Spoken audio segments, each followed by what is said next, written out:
Здравейте! Аз съм доктор Нешкова и съм микробиолог в Център Хелтикс. Да поговорим за безсънието, от което се оплакват много от клиентите, които посещават нашия център. От какво се повлиява здравия сън?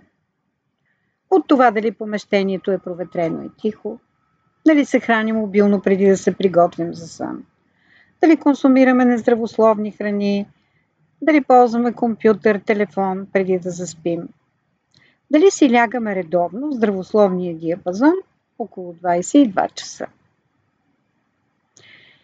И ако все пак всички изброени обстоятелства са на лице и въпреки това ние не спим добре или трудно заспиваме, будим се често и трудно заспиваме отново, тогава търсим обяснение за този феномен, който се отразява върху здравето ни крайно драматично понякога.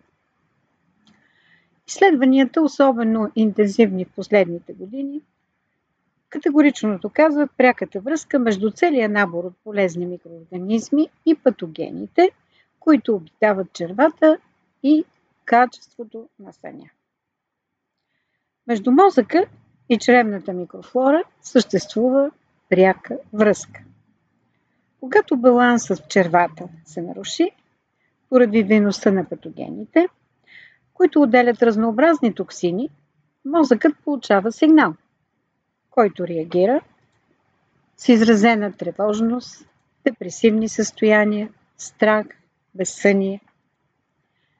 В червата се произвежда хормона серотонин също така, който влияе пък на настроението. Благодарение на този хормон, хората реагират на различни ситуации с позитивни и радостни мисли. И когато има достатъчно количество от този хормон, те стават устойчиви на депресивни разстройства. Ако трябва да обобщим процеса, можем да кажем, че той е двупосочен. Тоест, червата подават сигнали до мозъка и мозъка подава сигнали до червата. Или микробиома в червата пряко влияе върху психичното здраве. Както и сигналите от мозъка повлияват състоянието на микрофлората в организма. Една от възможните причини за проблемите със съня идва от черния дроб. Той се възпалява и по време на непрестанните битки, които води с вирусите и лошите бактерии, които живеят в него от много години.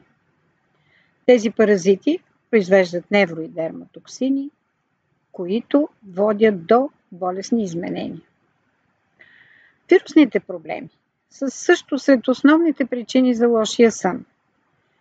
Епштейн-Бар вирусът, вирус херпес, херпес зостер, цитомегаловируса и някои бактерии тровят тялото ни и ни държат будни през нощта.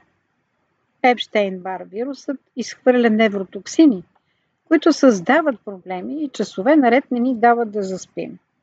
Или ни будят посред нощ и ни държат будни до сутринта. Също така паразитите. Те са едни от основните фактори, които с жизнената си активност в храносмилателния тракт водят до безсъние, до хиперактивност при децата. Ако и вие имате такъв проблем, биорезонансната терапия може да ви избави от него. А сега ви желая да бъдете здрави!